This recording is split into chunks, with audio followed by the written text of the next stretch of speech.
I just finished up about 120 hours of Warframe. I've played on and off for the last, 8 years or so.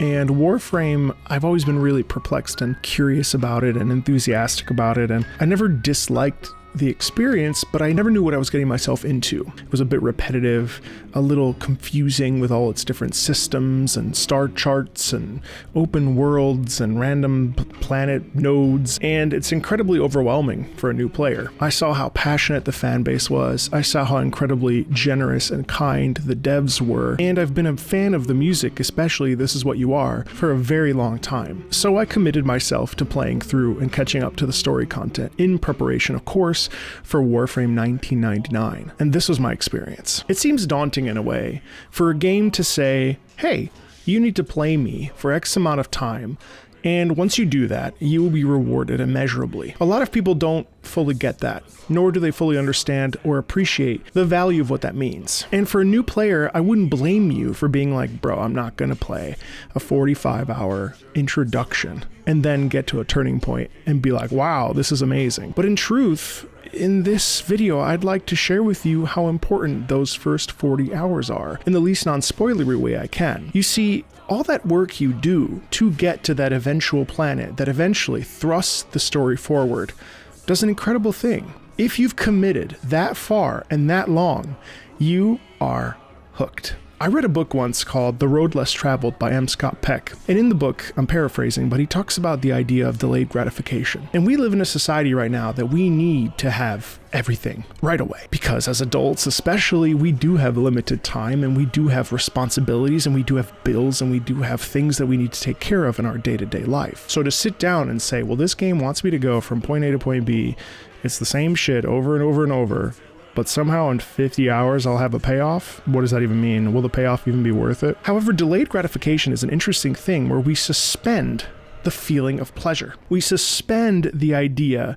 that we must be rewarded or given something in order to do what we do. I'm paraphrasing. And Warframe is in an interesting spot because they have improved the new player experience. They have improved the general flow of things, and they have made you kind of understand what you need to do in order to get from point A to point B instead of just doing the star chart. There's a bunch of smoke and mirror effects that Digital Extremes and the Warframe team have created, so you never quite know where you're going, and you never quite know when you're going to arrive. Warframe is a game that loves to be learned, and it's one of the reasons why I am obsessed with it. There's going to be a lot of questions, and you have to seek out the answers to those questions elsewhere. And again, you could say that's bad game design, but to me, I feel this incredible sense of possibility. You mean I can do this, this, or this?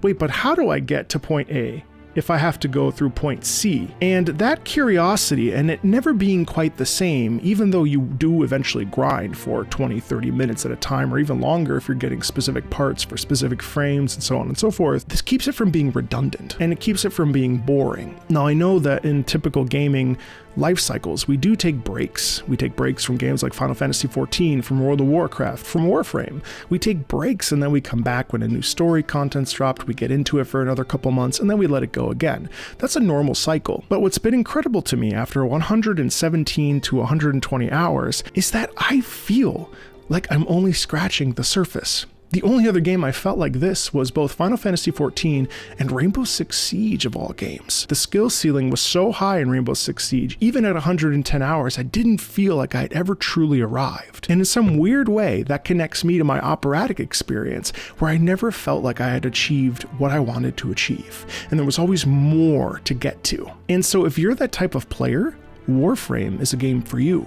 Warframe is a wonderful journey. Warframe is all about systems and components and putting pieces together and then getting to a section and then elaborating on that section, expanding on that section, getting to another section, having that section elaborate, then going to a different section that has a completely different game mode, and then here you are fed a giant plate of food, a giant table of food, I should say, where you can grab any type of combination that you want. You want some milk with your corn? Okay. You want some beef with your vegetables? These are all weird enough. Point being, there is something here for you to digest and enjoy. And if you're looking for a new game that will allow you to explore not only yourself, but also just a fun time that really feels like a passion project, Warframe is for you. Invest the time, you will be rewarded. Now we're going to cross into the spoiler section of this video, and I really recommend, if you haven't played the game, unless you don't care about spoilers, but you really should in this particular case, feel free to move on.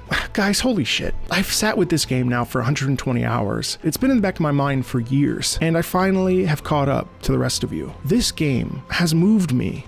I have not been sad about ending a game in such a long time. I feel such a feeling of emptiness, even though I have so much to do. This game has enraptured my spirit, enraptured my heart, enraptured my soul, and really has become one of my favorite games of all time. Oh, who the fuck is that? And I ask myself, why is that? And there are a couple different reasons. Reason number one, of course, the music. As you know the story, This Is What You Are has become a poignant piece in my life story. I played it when my father was ill with cancer, and I would play it at the gym. And I used that song to try to displace some of my health to my father's ailing health.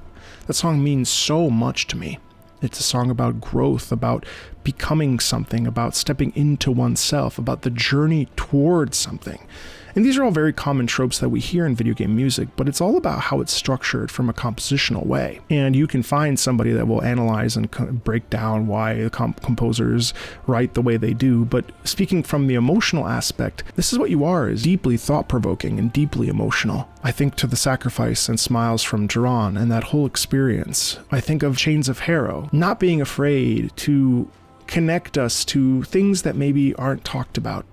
In the particular case of Chains of Harrow, autism. In the case of The Sacrifice, death. How many games do we play where we're killing other people or experiencing deaths of characters, but we don't see the process of dying and morphing and becoming sick? In Chains of Harrow, we see what it feels like to be cast out, to be an outsider, to be left because you aren't like everybody else. And despite all those things, you can still be a savior, you can still be a protector, you can still have value because you have value as a person. In The War Within, we discover what it means to be who we are, what it means to be uniquely us. And in Whispers in the Walls, we discover what it means to fight not with violence, but with love, how to destroy apathy with grace. And this game is not afraid to tackle those thoughts and those feelings and those real world emotions and feelings, as you know. And I don't need to tell the vets of you that have been playing this for 600 to 2,000 to 10,000 hours. I'll never forget the moment that I saw This Is What You Are play in context. Heartbreaking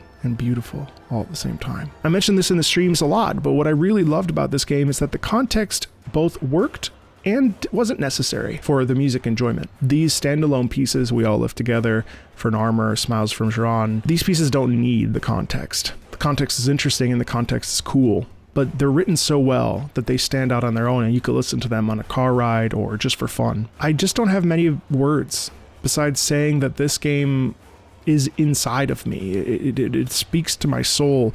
It's psychological, it's philosophical. It touches on hints of Buddhism and religion and faith and what it means to be human and what it means to suffer and what it means to have joy. I wish that every single person could play through this game and experience it, let alone the combat being so phenomenal and so fun and the parkour being so enjoyable and the frames, this power fantasy. You can engorge yourself on the feelings of power, modding and making your frame even more powerful. The grind is fun, hunting for parts, building them. Some people may hate that, but for me personally, I found the grind to be pretty pleasant. There's so many things to do in here and I'm only scratching the surface, and I can't wait to dive into more as the year progresses and we get to Warframe 1999 and we continue to grow with Warframe. I love the direction the game is going in. I loved all aspects of the story, the personal, like The Sacrifice and Chains of Harrow, and even The War Within, and the large, grandiose, seismic battle that was the new war. Such a meaningful cast of characters, lovingly handled and molded to. I'm really excited for the future of Warframe. We put together a little video called What It's Like to Play Warframe, and I'm gonna wrap up this video with that one. You wish you could play Warframe for the first time again? Really? Man, is it this good, dude? Like, I just don't know. How the fuck? Who's doing this? What's all this stuff? Jesus, I fucking hate this right now. That is guttural as fuck? Oh my god, I'm making fucking dark burgundy. China! Man, those drums are fucking crazy. Oh yes. Oh no. Oh god! Who's that? I love that feeling. They're gonna kill ball ass. Wow. Run, bitch! Holy shit. I'm playing as a fucking Grenier? No, call. So fucking cool. Oh god. Oh no. Oh no. What the fuck is going on here? Oh my god, the Meatball is here. This is huge. Wait, is it actually eating the fucking sun? She chose death over you. Fuck. Fucking test. Incorrect. Fuck. Yeah, anyway, so Warframe is just amazing. Thank you so much for watching. I hope you enjoyed that montage of what it's like to play Warframe. Stay tuned to the channel for a lot more Warframe content. We have a lot more music to go, and I'll see you on the next one, all right? Bye.